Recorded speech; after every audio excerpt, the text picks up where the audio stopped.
flow.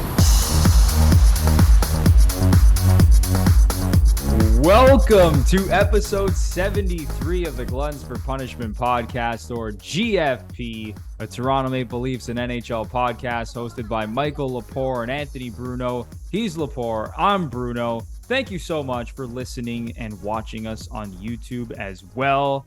The NHL season is 1 month away. We are closing in on the best time of year, everybody.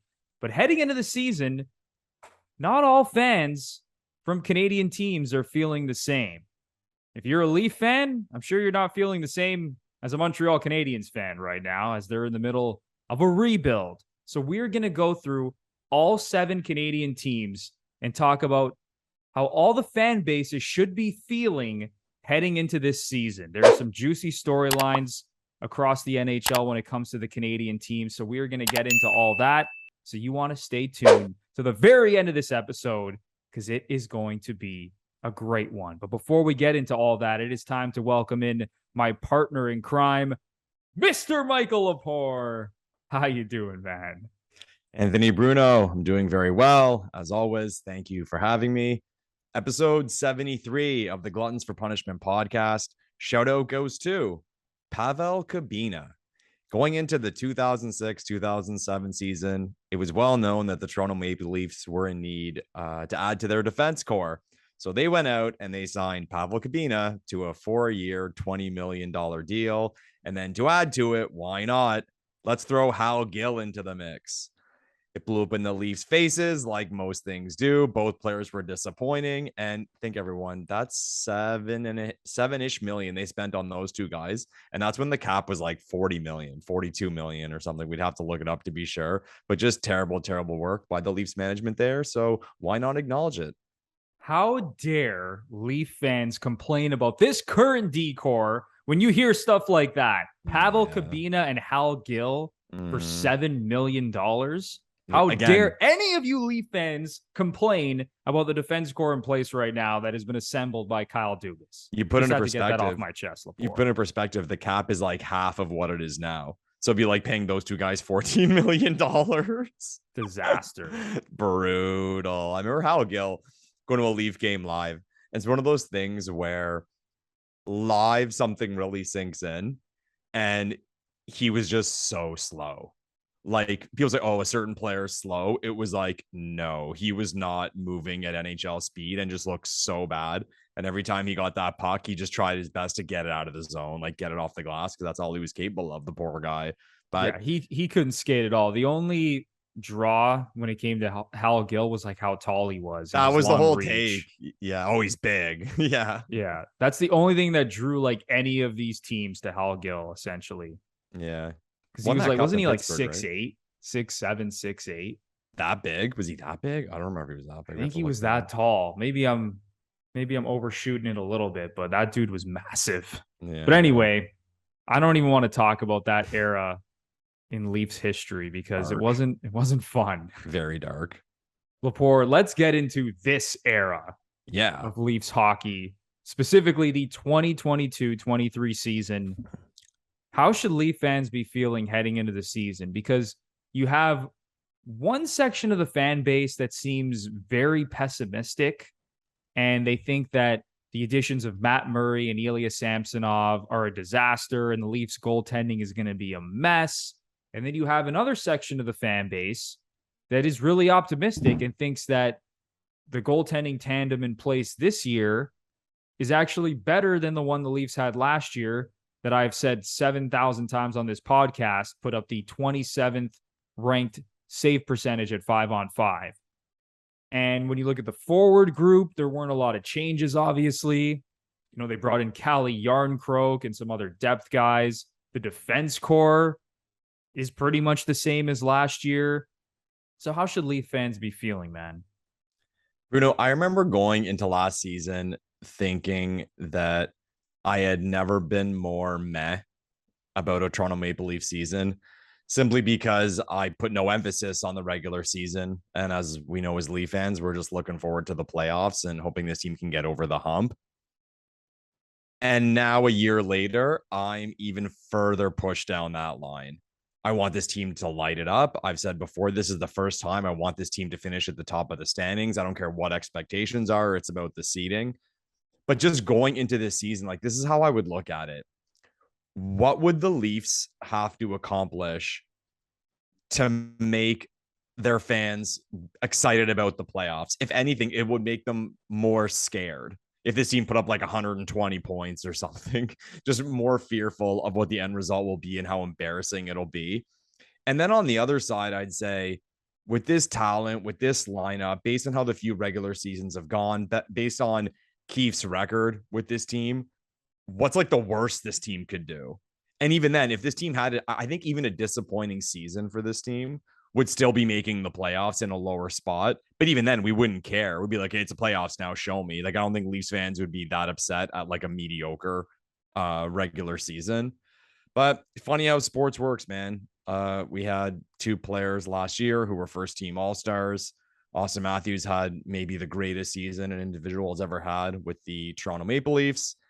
And you look at that and you think that we'd be stoked. 115 point season. Let's go. This team's coming into gear. And no, we're scared. We're scared. So to simplify, to answer your question, if I'm excited, I'm definitely not excited for the regular season. Ask me game one of the playoffs how I'm feeling. But until then, I'm just meh and I'm along for the ride. How do you feel, Bruno? You know what? I think the vibes are very similar to last season because I remember after the Leafs blew the 3-1 lead to the Habs in the first round, every Leaf fan I knew was like, screw this team. I don't give a shit what they do in the regular season. I don't care how many goals Matthews scores. I don't care how many points Marner gets. I don't care where this team finishes in the standings. All that matters is the playoffs and getting it done when it matters most. And it's funny because about halfway through last season, when Matthews was tearing it up and same with Marner and the Leafs were playing so well, you could see all those fans started to come around and they're like, wow, you know what? This team actually is really good. Because you know how there was all that chatter about, oh, the Leafs only finished first in the division because it was the Canadian division and all the other Canadian teams suck. Right. So fans had a lot of those thoughts in their head, like, I don't know how good the Leafs actually are because they only played Canadian teams the season before that. And people started to come around, man. And then this team finishes with 115 points. People were fired up. They had home ice advantage against the Tampa Bay Lightning. And then obviously they let us down again. So heading into this season, honestly, man, I think it's a lot of the same vibes. I think people are headed in not that excited because it's all about show me what you're capable of in May and June when it matters most. Win a playoff series. Like, enough of this shit, right? I think that's the mentality of a lot of these fans. And listen, if Matthews comes out of the gate and he's leading the Rocket Richard race by 5 or 6 goals by the second month of the season, I think fans are naturally going to be excited. And you know, if they see the Leafs at the top of the Atlantic Division, they're going to start to come around just like they did last season after the first couple of months. But heading in, man, I don't blame any Leaf fan at all if they're pissed off and just simply not excited about this upcoming season. And to address that other point you made about like what's the worst that could happen to this team this year, obviously is missing the playoffs. But in my opinion, Lepore, I don't think this team has like any chance of missing the playoffs. I think it's too good. Honestly, I think the worst case scenario for this team this season is finishing in a wild card spot. Yeah.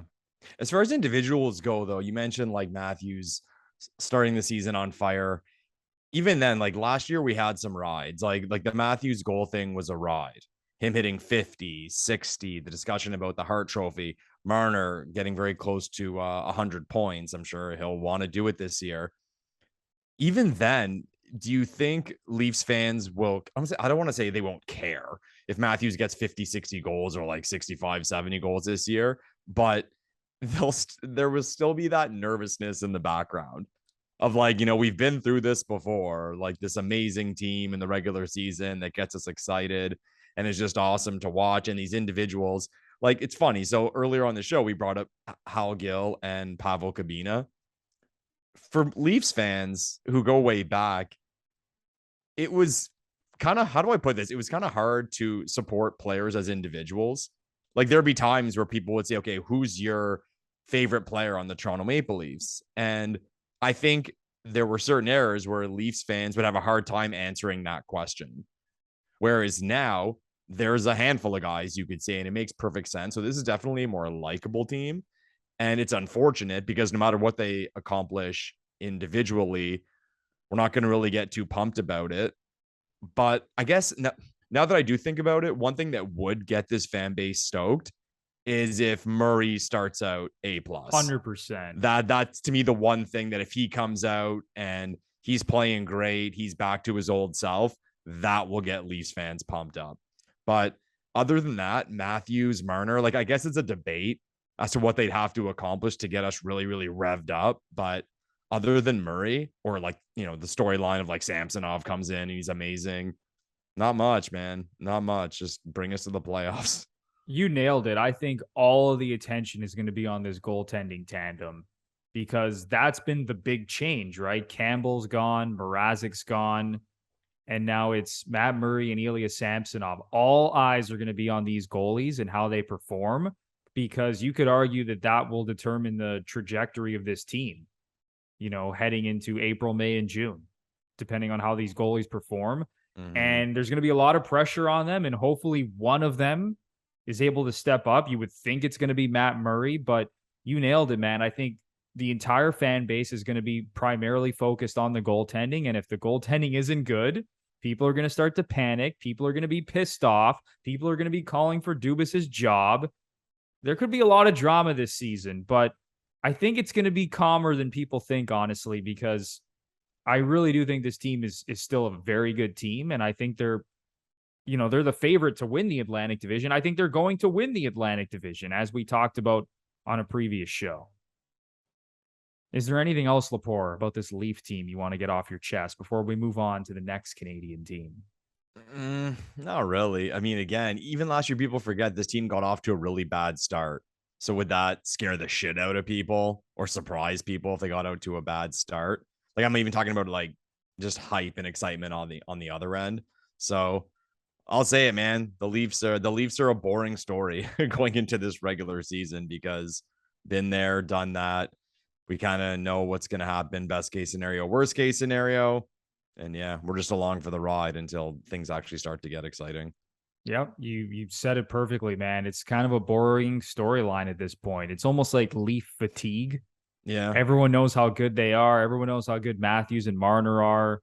And it's all about showing us in the playoffs. Can you get it done when it matters most?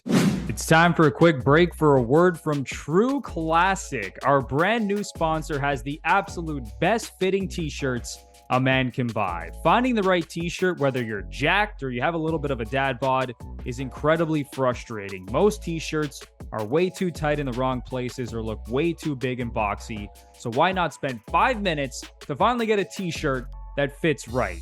True Classic has already helped over 2 million men finally get a better fit at an affordable price. Our listeners and viewers get access to the absolute best deal that True Classic has to offer. For a limited time only, get 25% off with the code GFP at trueclassictees.com. Look at these t-shirts. They look great. They fit great. Lepore, they're awesome. They're so awesome. Someone even as skinny as me can look amazing. Guys, life is all about the simple pleasures. And there is no simple pleasure better than a t-shirt that fits properly. Not too long underneath the arms, not too big on the arms, a neck hole that's actually proper, a nice soft material that doesn't turn like absolute trash in the wash. True Classic tees are A+ all the way. Go get some, guys. You said it, man. These t-shirts just fit so good. They're nice and snug on the upper body, but in your midsection, they don't hug you too tight. They're just so great. They fit amazing. And like I said, if you want to get your hands on a True Classic tee, go to trueclassictees.com. Use the code GFP for 25% off. What a great deal that is. Free shipping is included on purchases over $100. So that's 25% off at trueclassictees.com using the code GFP. Manscaped wants to let you know that smooth sack summer is slowly coming to an end, fellas. If you haven't been scaping for the summer sun, it's not too late, because as summer comes to an end and we enter fall, keep your boys clean and fresh just in time for Fresh Ball Fall. The leader in below the waist grooming is here to make sure you feel smoother than a beach ball and smell fresher than your girl's pumpkin spice latte. Start the new season the right way and join over 6 million men worldwide who trust Manscaped with this exclusive offer just for you. 20% off and free worldwide shipping using the code GFP20 at manscaped.com. Lepore, it doesn't matter what product you use from Manscaped. They're just all amazing. Oh, sorry, Bruno. I was in the middle of something. Lepore, what's going on there? Yes, you. The guy who uses the same razor on his face that he uses on his balls. Don't do that. Don't be gross. Have some self-respect. Go to manscaped.com. Use the promo code GFP20 for 20% off and free shipping. Get yourself a lawnmower 4.0 so you won't have to put that disgusting blade that touches your balls on your face ever again. You said it, Lepore. Whether it's the lawnmower 4.0, the nose trimmer, the body wash and shampoo, these products will take your game to the next level. Yeah, I'm telling you right now, doesn't fellas. smell like pine sol. You will not go wrong investing in some Manscaped products. So once again, go to manscaped.com and use the code GFP20 for 20% off and free shipping. That's 20% off and free shipping using the code GFP20 at manscaped.com. Keep things smooth and fresh as we say sayonara to smooth ball summer and enter fresh ball fall. All right, let's move on to the Montreal Canadiens, Michael Lepore. Love it. So a couple years ago, when this team went to the Stanley Cup final, Habs fans were telling me how great it is. And, you know, they were basically anointing this team like it was going to just run through the Eastern Conference. And they had all these great players, and Cole Caulfield was going to score 50 goals, and Nick Suzuki's the next Patrice Bergeron. And then the Habs had a horrific season. They got the number one pick in the draft and took Juraj Slafkovsky, which was a little bit of a shock, honestly, across the hockey world. How should Habs fans be feeling heading into this season, Lepore? See, I think this one has some debate, because unlike the Leafs, I think there's a pretty big gap on like a best case scenario season for the Montreal Canadiens and a worst case scenario season for the Montreal Canadiens. But that being said, what also matters there is how the management group is approaching this season. Like I've heard people say they think they're going to go in full like tank for Bedard mode. So we'll see about that. But I think I've seen some projections that have Montreal dead last in the league or among the worst teams in the league. If they have a decent season based on like the St. Louis factor, Caulfield playing well last year under him, maybe Suzuki getting back, there's not a lot of pressure on this team, I could see things going okay. At the end of the day, I don't think for Montreal Canadiens fans, there will be something that will like significantly disappoint them, because at the end of the day, they'll either have like, you know, a solid season and it is what it is and it shows growth, or they finish at the bottom. And that's probably the most exciting thing if you have a shot at Bedard, like if we're being perfectly honest. But I'd like to know really, and Montreal Canadiens fans, comment down below, what would excite you about this regular season, or what result would excite you, I should ask. And also, what are your expectations, like from a standings point of view? Because I think there is a big sway. So I'd really like to know what Montreal Canadiens fans want from this season. If someone puts up their hand and says, you know what, this team's got some young talent, they can score goals, St. Louis is a good coach, I think this team can fight for a playoff spot, I'd say, okay, sure. Like, that's fair to do as a fan. But then on the flip side, if someone said, I want this team to finish dead last, and even if we don't get Bedard, let's get another high pick, let's see if we can move some of our older guys at the deadline, get some more assets, I'd be okay with that too. But in terms of an excitement factor for the Montreal Canadiens fans, it's an exciting time. Like I always look back at the Leafs and say, Matthews' rookie season was that Matthews, Marner, Nylander season was the only real season that was fun. for Leafs fans. Yeah, because there was no expectations at all. And we had all these kids. It was just a blast. We were excited because of Babcock, this and that. Anderson was playing good, made the playoffs. It was great. Like even that series, I remember after they lost to Washington, they did the salute. Everyone went crazy like for them because it was just exciting times. But then the expectations come. So for Montreal Canadiens fans right now, they're kind of in that boat of like whatever happens, and it'll just be part of the process. So I think it's an exciting and fun time for Montreal Canadiens fans, whether it's specific to this season. We'll see what happens with that, and we'll see how they react. But I mean, Bruno, if you were a Montreal Canadiens fan, how would you feel? If I was a Habs fan, Lepore, I would be excited about one thing and one thing only heading into this season. What's that? And that one thing is Cole Caulfield. Yeah. Because the way he finished off last season under Marty St. Louis was incredible, honestly. He was nearly a point per game player. People forget that he started the season just horribly. I believe he had like 1 or 2 goals over the first 30 plus games of the season. Bad. Yeah, it was and bad. Ended up finishing the year with 23 goals in 67 games. I think this guy can be a 40 plus goal scorer in the NHL.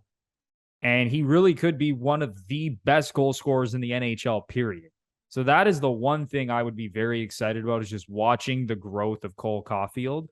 And sure, I know Habs fans love Nick Suzuki, and they're even excited about Kirby Dach, who they actually just signed to a new contract. You know, they have other exciting young players as well. Obviously, I mentioned Juraj Slafkovsky, who they took first overall. It'll be exciting to see his development, to see how he works in to the lineup, if he cracks the lineup right away or whether it takes a little bit of time. We'll see how that plays out. But this team I don't think has any hope in hell of making the playoffs. Their defense core is not nearly good enough. Carey Price might never play again. Jake Allen is the starting goalie for this team. It's just not a very good team top to bottom. And, you know, whether you look at the betting markets, whether you talk to hockey insiders, no one's expecting this team to do anything this season, whether that's compete for a playoff spot or win a Stanley Cup. I mean, that's not even close to a reality for this team at this point. So the one thing I'd be excited about, Lepore, is watching Cole Caulfield hopefully put on a show, maybe watch Nick Suzuki take his game to the next level, because even though we saw Suzuki take his game to the next level in the playoffs on the run to the Cup final, he had kind of a disappointing year last year.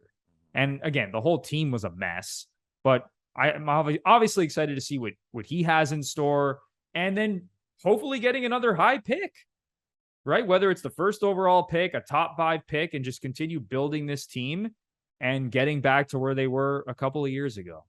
Yeah, you seem like you got a little man crush on Cole Caulfield, Bruno. Should Leafs fans be worried about their boy converting? I don't know. Converting to be a Habs fan, my God. I mean, you're going to see pigs fly before that. You're going to see some crazy shit happen before I become a Habs fan. But I will admit, Lepore, I do have a little bit of a man crush on Cole Caulfield. What's your guess? What's your number to how many goals Cole Caulfield finishes with?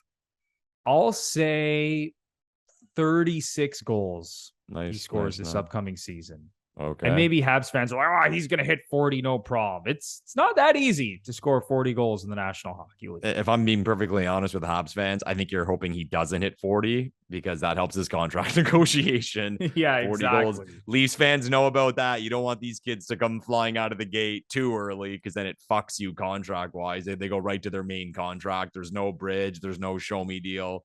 So maybe hope Caulfield just has like a solid season, doesn't completely light it the fuck up. You said it, man. Take it from the Leaf fans who have been through this stuff. Yeah. All right, Lepore, let's move on to the next Canadian team. Your hometown team, the Ottawa Senators. Mm-hmm. I'll let you start off with this. I have some strong opinions about this team. Okay. But you're the Ottawa Senators guy. You're the boots on the ground guy in Ottawa. So tell us, how should Sens fans be feeling heading into the season? I mean, they have to be excited. Like, let's call it how it is. Ottawa Senators fans have to be excited. And I saw a story the other day that based on the last few seasons, ticket sales are way up So, I mean, that's fabric to show that they actually are excited. It doesn't get any more concrete than that. It's well known the Sens do not have good attendance. I think they were actually even dead last in the league last year. So to see fans buy tickets is a good thing. In terms of the team on the ice, I mean, how can you not be excited? Because they added scoring talent. They signed a big free agent too in Claude Giroux. The story was always at Ottawa Canada track free agents. They got Giroux, the homeboy, at a reasonable deal.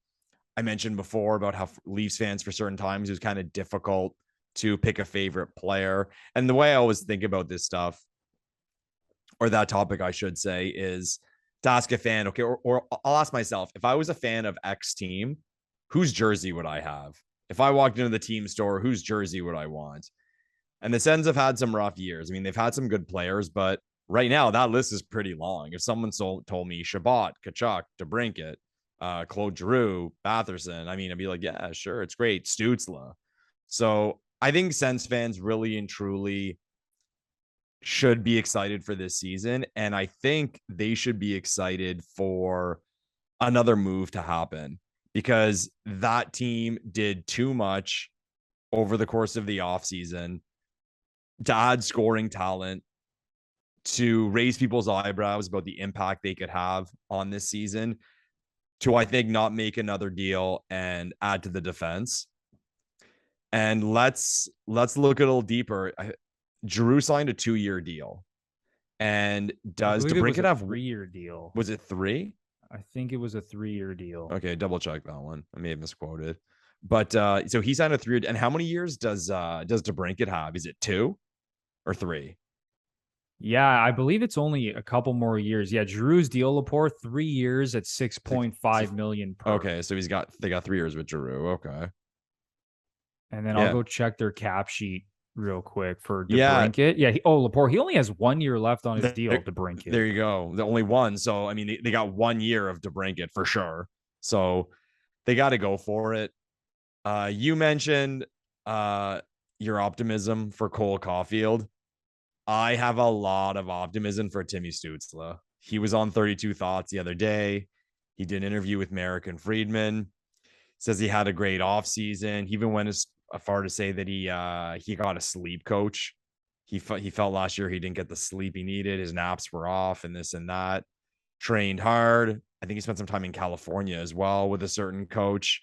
I think he's going to have a big, big year. I think Stützle is going to have a big, big year.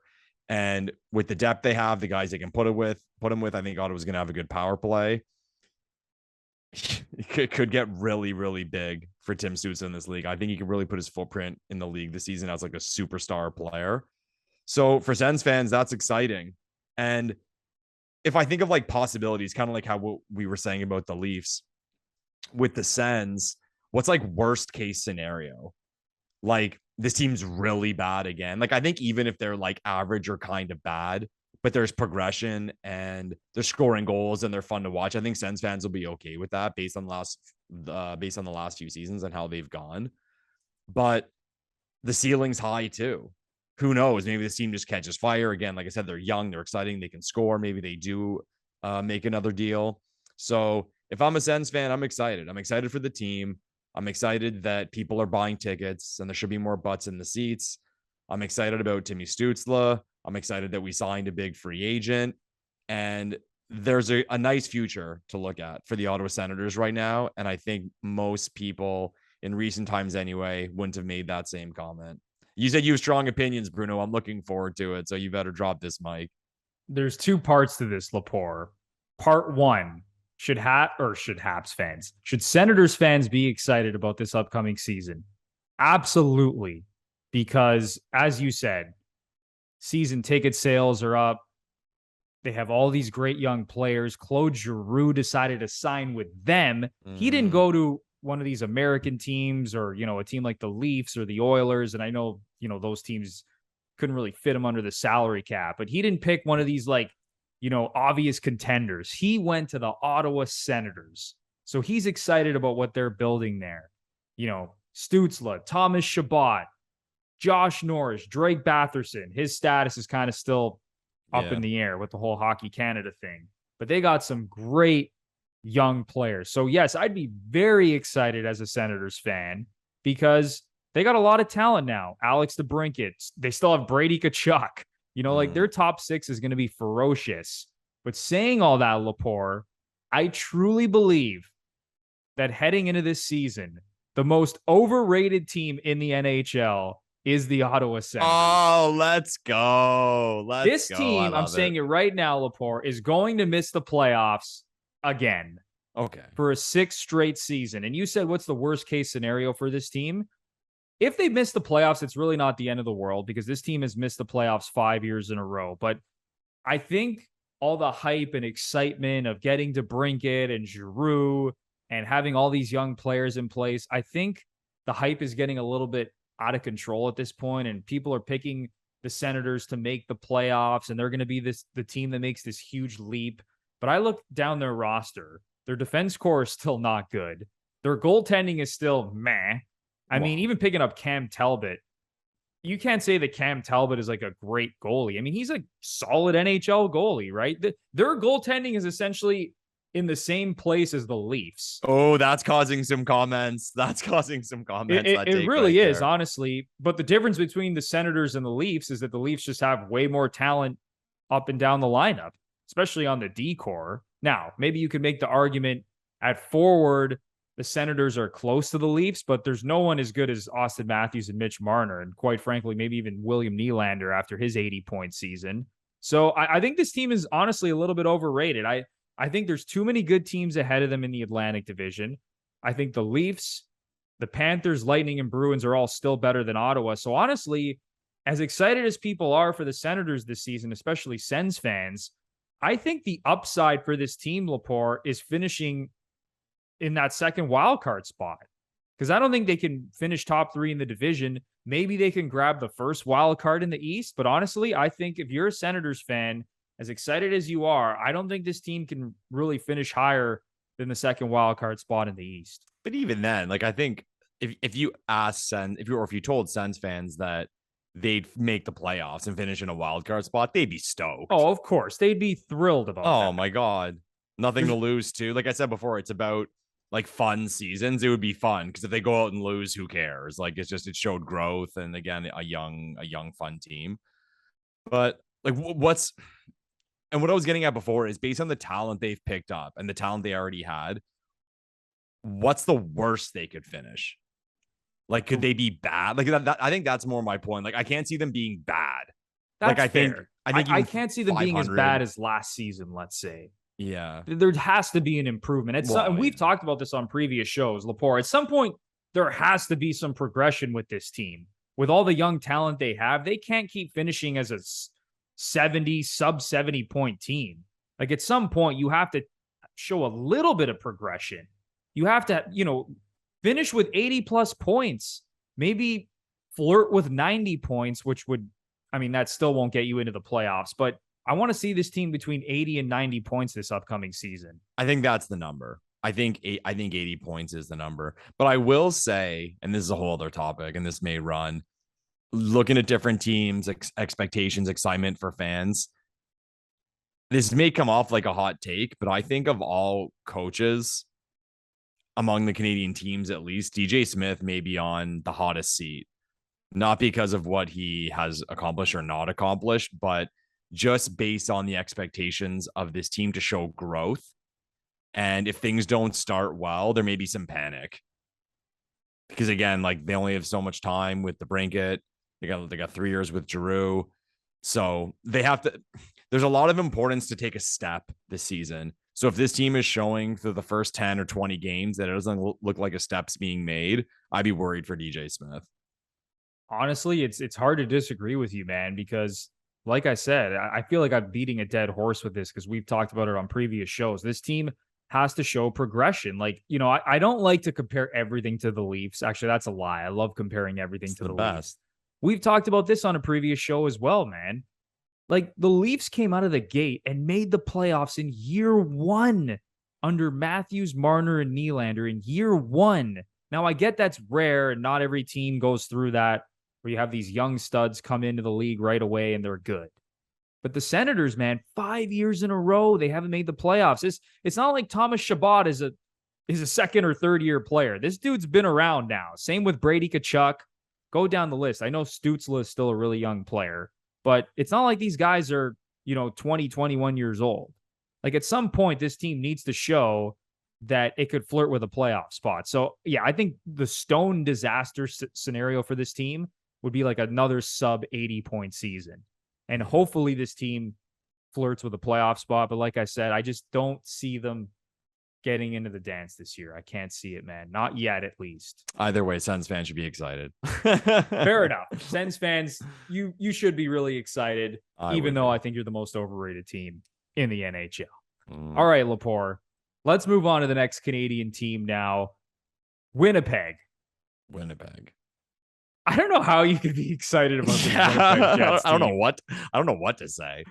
I mean, they still got some nice players. I love Nikolai Ehlers, and Scheifele's a good player. And, Blake Wheeler's essentially at that point of his career where he's just not the same guy he used to be. Kyle Connor's like one of the best goal scorers in the world. But like saying all that, I'm just not excited about this Jets team, man. Yeah, Scheifele wants out, apparently. So, I mean, I don't know, man. It's just Rick Bowness too. Like the most boring coach in the league. Again, this team playing in that division, that's not an easy one. I just what?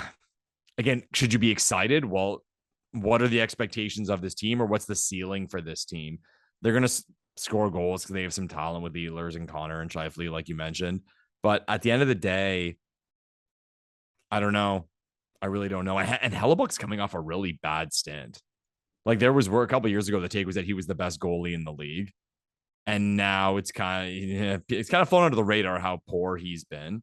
So maybe he has a bounce back year, but I can't say I'd be excited if I was a Jets fan, just because I don't know what the ceiling of this team can really be. Again, like what would stoke Jets fans if they made the playoffs? Like if he said the second round, I think they'd be stoked, but I think that's incredibly unlikely. And unlike the Sens, who we just talked about, they've had some recent success and playoffs. So just making the playoffs and going out in the first round is not necessarily an accomplishment like it would be for a team like Ottawa. So no, I would not be excited right now if I was a Jets fan. Yeah, just looking at the betting markets right now, the Jets are 20-1 to win the Central Division. So there's 5 teams ahead of them that essentially the betting markets think are better than the Winnipeg Jets in that division heading into the season. I don't know how you can be excited about this team. Like you said, Rick Bowness, sure, he showed that he can have success playing that tight defensive system, and it works, but it's also boring. Yeah. And it also limits, your star players offensively. We saw that in Dallas. And I know, with, Jamie Benn and Tyler Seguin, especially Seguin, dealing with injuries, and Ben kind of, hitting that age curve. They are not the same guys they used to be. But I'd be a little bit concerned, honestly, that maybe some of the offensive firepower is going to dry up a little bit with this team under Rick Bowness. And, they also have Pierre-Luc Dubois under contract for another year before he becomes a restricted free agent. Mm-hmm. But I'm not very excited about this team. I don't think they're good enough. Listen, I will say, I think they're good enough, honestly, to make the playoffs as a wild card team. Like I can see a scenario in which that happens, but I think they're going to miss the playoffs again. Yeah. Like I just can't bring myself to be excited about a team that is still led by Scheifele and Wheeler and has a defense core of Josh Morrissey, Nate Schmidt, and Neil Pionk. Yeah. Like I'm not getting excited about this team. And like you said, Hellebuck, he at one point was considered a superstar goalie. And there's a lot of people that still consider him like one of the top goalies in the league, but he hasn't quite been his elite self recently. So this Jets team, I'm not really sure what to expect this season. I just think this is another year where they miss the playoffs. Yeah, it's going to be really interesting to see Scheifele's play this year because it's well known that he doesn't like to go back towards his own end to defend, to play any type of defensive style. Yes. So with a coach like Rick Bowness, it's going to be interesting to see how that plays out. And those comments he made at the end of the year, I touched on it just now. It seemed like he wanted out. Like he showed no real loyalty in anything he said. So actually, now that I think about it, I find it kind of odd that that hasn't been more of a story, or like trade rumors haven't developed, but who knows what'll happen. But I think for a player like that, like he's a very committed player. I remember reading that he reached out to like Tom Brady's nutritionist to get some details on what to do, and he helped him out. And he spends a lot of time and money on that stuff to make himself better. So I could see him being the type of guy who, I don't want to say gets cranky because that's really derogatory, but a guy who just wants to win. He's like, hey, we're not progressing here. I got to get out. And I mean, Winnipeg would get a nice haul for him. So that I think that could be a good storyline for this season. Like what happens with Scheifele, because he is their star player, right? So yeah, I guess maybe that turning point for the franchise. I think that's coming for Winnipeg. I really do. Like either there's going to be a big move, or maybe this team just decides that it's time to go through a rebuild, and there's that word. But based on, I think, what neutrals would say about the ceiling of this team right now, it's tough to argue that that's not the way to go. Because another thing we have to keep in mind, this team really wanted Barry Trotz in the offseason. They really wanted to hire Barry Trotz. So I think, management and ownership still felt that with the talent on this roster, that if they had the right coach, at least the number one guy on their list, that they could still be a pretty competitive team. Obviously, they had to sort of settle for Rick Bowness. And now you have the Scheifele situation. Pierre-Luc Dubois might not even want to stay here. Yeah, it's come up again. So, there's always rumors floating around that he wants to go and play for the Montreal Canadiens. So this could be a turning point year for the franchise, and they could be trading a bunch of guys and starting a rebuild. Or it could go the other way, and maybe they surprise people and they sneak into the playoffs. So it'll be interesting to see which way this turns in Winnipeg. Yeah. Lepore, let's move on to the next Canadian team now. Sure. And that team is a very exciting team. The Calgary Flames. Very exciting. Who, after it looked like it was going to be just Armageddon there, like dark days, Tkachuk forces his way out. Johnny Gaudreau leaves in free agency, but then Brad Treliving pulls a rabbit out of his ass and gets Huberdeau and Mackenzie Weegar back for Matthew Tkachuk, signs Nazem Kadri in free agency, and now suddenly the Calgary Flames, looking at the betting markets, are right at the top of the list, man. That's awesome. They are right now the betting favorite to win the Pacific Division. And then when you look at the conference, they are right behind the Colorado Avalanche in terms of betting odds to win the Western Conference. So how should Flames fans be feeling heading into the season?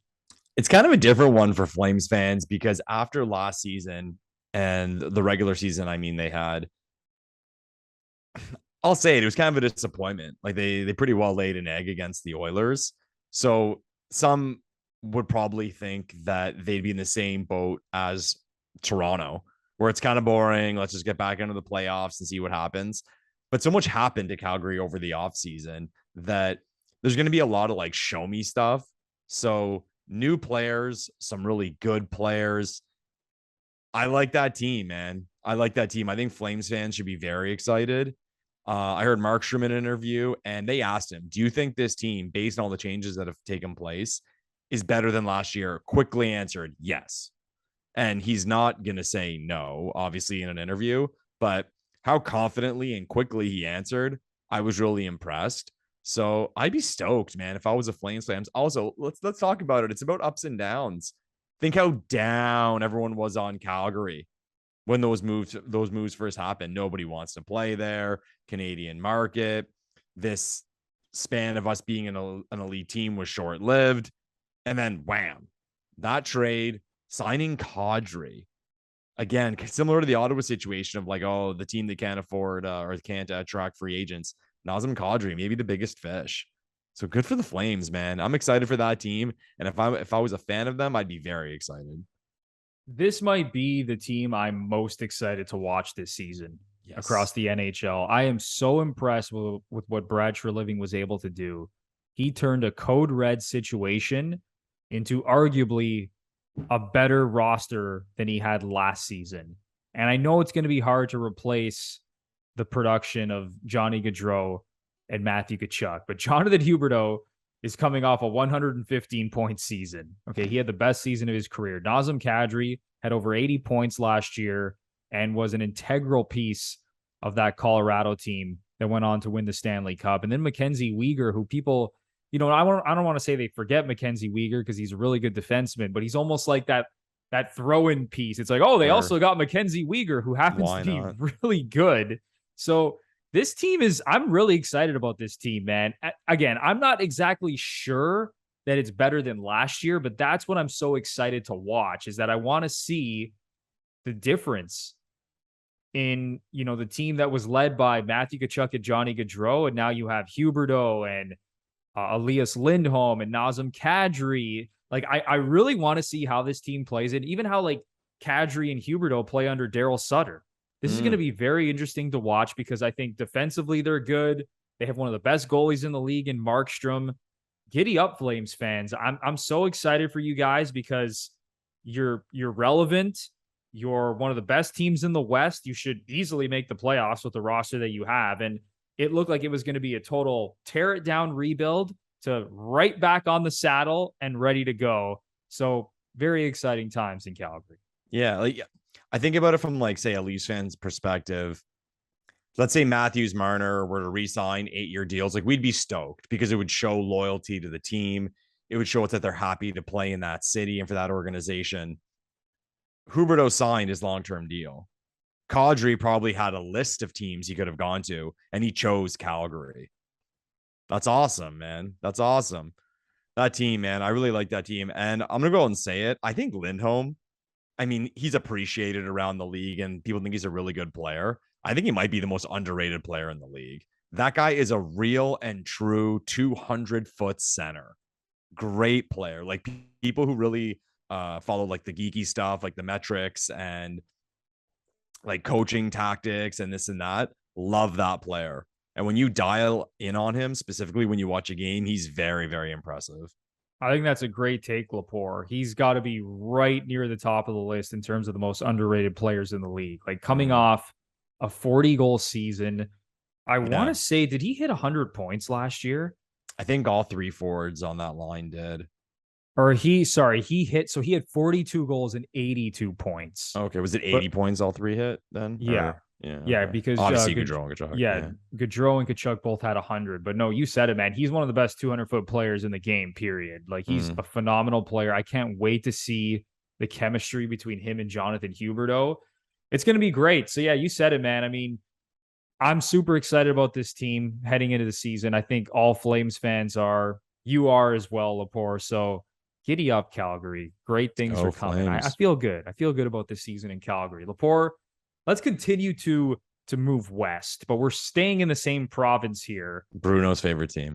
my second favorite team in the NHL behind the Toronto Maple Leafs, the Edmonton Oilers. Yeah. Let me just get something off my chest first. You start with this one, Bruno, as I like to do with Edmonton. Any topic Edmonton. Bruno, you go ahead. I'll sit back and I'll be back in like 20 minutes. Yeah, just go grab a coffee or something. Go to the washroom, whatever you need to do.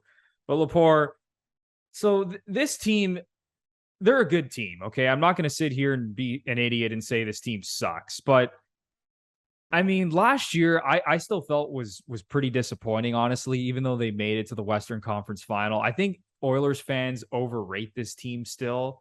I know they have McDavid and Draisaitl, and they put on an absolute show in the playoffs. Those guys combined for 65 points in the playoffs. Like, who does that? They were putting up numbers that we haven't seen since like Gretzky and Lemieux. Yeah, you throw in Kane. It was even more crazy. Yeah. Kane was unbelievable, and I'm on the record as saying that was a great pickup. When they picked him up at the time, I said he was going to tear it up with McDavid and be a point-a-game player and score a bunch of goals. And he was fantastic in the regular season and the playoffs. So that was amazing that they re-signed Kane. I actually said on one of our previous shows that was the best free agent signing of the entire offseason was Edmonton re-upping Evander Kane, because I think they desperately need a player like that who can provide more offensive punch outside of McDavid and Draisaitl. And I know they have Zach Hyman, who had a good season as well. But this team really didn't make any significant upgrades. And I think the jury is still out as to whether, honestly, they're better than this Flames team. The betting markets think the Flames are a better team. Now, Edmonton has the better players in terms of the high-end players. And now you bring in Jack Campbell, who, listen, we've talked about this as well. I'm a fan of Jack Campbell. I think he's a really good goalie, but I don't really think he's moving the needle for this team. Like, I don't think he's a top, let's say, 8 goalie in the league, where I think a lot of Oilers fans believe that this guy's going to take them over the hump. Now they're a cup contender. Like, if you put their postseason in perspective, they were down 3-2 to the Kings in the first round, almost blew it against arguably the worst playoff team in the whole league. Second round, they played a Flames team that completely lost its identity after game 1.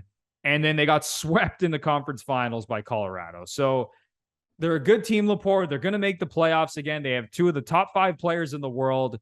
But I'm still not convinced this team can win a Stanley Cup. Well, Stanley Cup. I mean, we'll see about that. But I'll take a different spin. I think anytime you have a player like Connor McDavid, you have a right to be excited about a season, simply because there's not many players in the history of the sport who can carry a team, and he can carry a team. Now, do I think he's going to carry them all the way to a cup on his own? Or I should say on his own. I mean, Draisaitl's pretty freaking good too, but people know the point I'm trying to make. Top to bottom, I don't think they're good enough, but I still think I'd be excited if I was an Oilers fan. There was change. Kane committed. Whatever we think of Campbell, if he can get back to his old self, they did better the goaltending. Ken Holland's shown that he's okay to be aggressive, so who knows what'll happen there. And I'm excited as a neutral for Edmonton because, again, Connor McDavid, once in a lifetime player. Leon Draisaitl, Hall of Famer. It's not too often you have 2 guys in their prime playing for you at the same time. So you have to go for it. Like, there's no excuse. Like, you have to, there's no, oh yeah, but a draft pick. No, you're going for it. So I'm excited to see what Edmonton can do, because I think some people think the way we do, in the way that this is a really good team, but not a team that can quite get over the finish line. So if management feels that way too, and I kind of expect them to feel that way,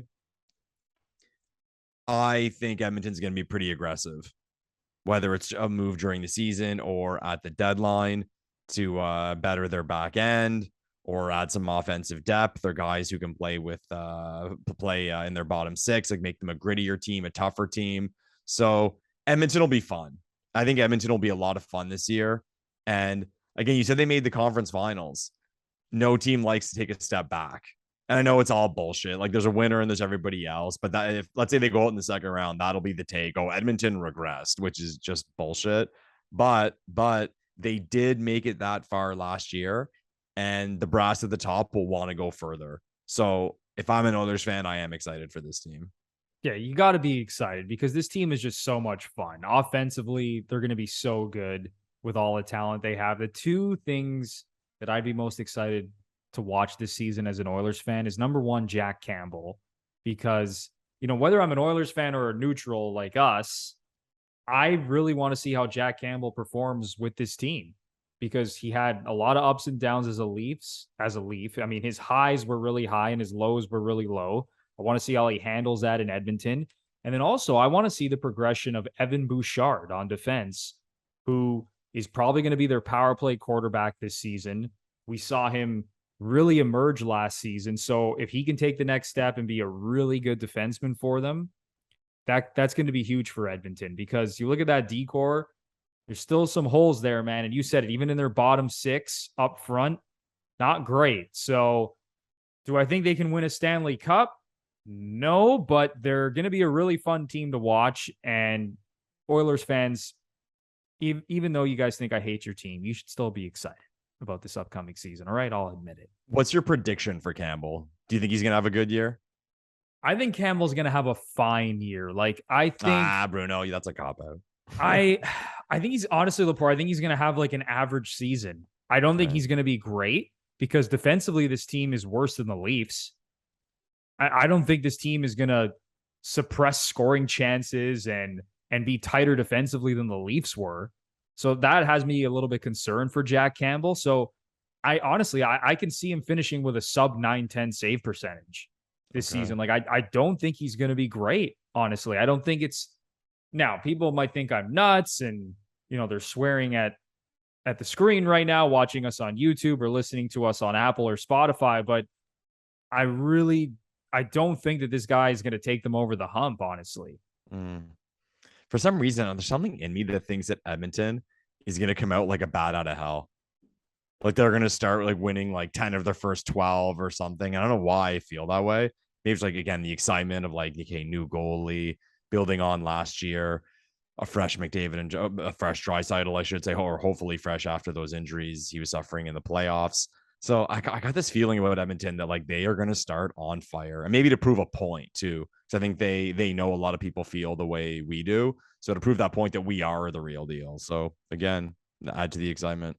Yeah, and Edmonton came out of the gate on fire last season before they went into a tailspin, and then obviously rediscovered how good they were and made it to the conference finals. But yeah, they're always an interesting team because there's going to be ups and downs with this team, just like the Leafs. So I'm excited, man. But we have to move on now to our final Canadian team. All the way west. All the way west, if you've noticed the trend, we've been going east to west here. The Vancouver Canucks, Lepore. Yeah. How do we feel about this team? Because people were mad at us when we said that signing Ilya Mikheyev to that long-term contract for $4.75 million was not a very smart decision, and Canucks fans got very angry online at us. So what are your thoughts on this team, and how should fans be feeling heading into the season? Vancouver is a weird one. I don't think people would be even too upset at me saying this, even like the biggest Canucks fan. This team's been kind of boring the last few years. I mean, they have their good players like Besser and co, but I mean, really, there hasn't been anything too high, anything too low. I guess the whole Hughes thing, like fans got excited about that, but whatever. I just kind of think like Vancouver's been kind of there. It was great they were able to sign JT Miller. I mean, there's rumors all last year that he was going to be traded, so I'm sure they're stoked about that. And hopefully they can build on it because I root for the Canucks being a BC boy. But in terms of like actual excitement, it kind of goes back to that Winnipeg thing where it's like, what's the ceiling of this team? Unless something really and truly significant happens. But I guess someone can point out to Bruce Boudreau being coach. I mean, he's going to play a high paced style, try to score a lot of goals. And like with Horvat, Miller, Besser, like I mentioned, yeah, they should score. So, I mean, Pedersen, maybe he can like actually end up where people thought he was based on his first few months in the NHL. Great player, great talent with a high ceiling. So there is some optimism there.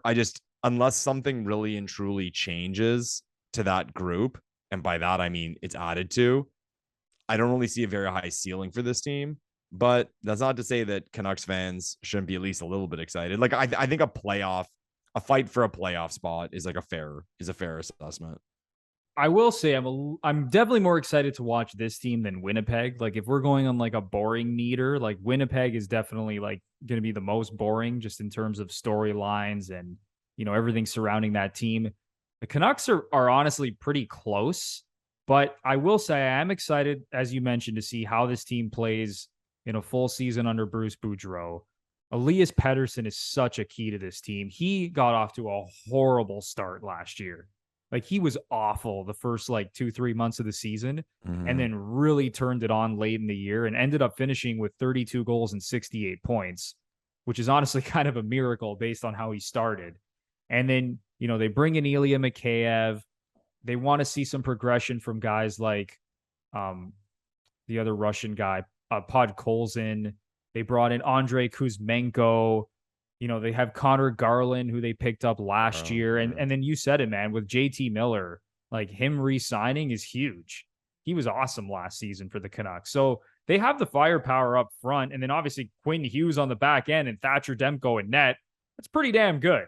When your number one D-man is Quinn Hughes and your starting goalie Thatcher Demko, this is a good team. Like, I think this team could make the playoffs, but they're not ready to compete with the elite teams in the league. And maybe I could look like a complete idiot 6-7 months from now, but I don't think this team is quite ready to compete with the big boys, especially in the Western Conference, but I think they're good enough to make the playoffs. Yeah, for a few of these teams, you look at it, and it's going to be kind of tough for them to make that leap because of the teams kind of above them in the division from an organizational standpoint. Look at Vancouver playing in the Pacific. I mean, Edmonton exists. Calgary exists. The Knights could have a big bounce back season. So it's tough. Like, it's a tough go, but I mean, fucking go for it, man. Canucks fans, be excited, be pumped up, Canucks fans. Yeah, no, you know what? Play the underdog role. They have some quality young players, and this team, honestly, if they discover it under Bruce Boudreau, they could actually be pretty darn good. I'm looking forward to it, yeah. But it's still, I don't know. It's like you said, man, there's still too many good teams ahead of them in the West. Now, I don't think the West is nearly as good as the Eastern Conference, but I still think the Canucks are not quite in that group with the best teams of the Western Conference. But who knows? I mean, they could prove us wrong. They made it to the second round of the playoffs a couple of years ago. So, and Demko's fucking good, man. Yeah, and Demko's a monster. So who knows? They could surprise everybody this season. Lepore, anything you want to get off your chest before we wrap up this podcast? No, I think we got a lot out about the 7 Canadian teams. Some optimism, some pessimism, some excitement, some lack thereof. But what are we, 30 days away from this all starting for real? So we should all be excited regardless. Hockey fans are everywhere. You said it, man. We are a month away from the start of the NHL season. The excitement is brewing right now. I can't wait. Obviously, I can't wait to watch the Leafs, but I can't wait to watch some of these other Canadian teams because there are some very juicy storylines. We will be here to cover it all. Once again, thank you so much for listening and watching us on YouTube.